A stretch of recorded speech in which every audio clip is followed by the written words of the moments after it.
Normally, ang mahal na propeta Muhammad sallallahu alaihi wasallam, ang pinairal niya sa kanyang dawas at pagtuwid sa mga tao ay ang hilm at saka hikmah. Yung pagiging malumanay sa pananalita.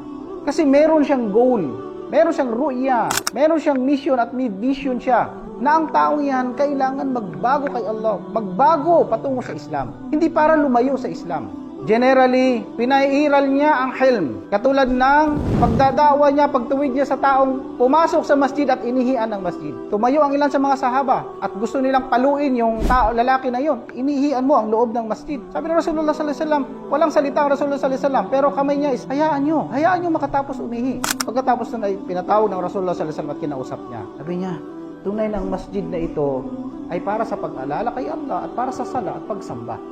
Hindi marapat na ang masjid na ito ay dumihan.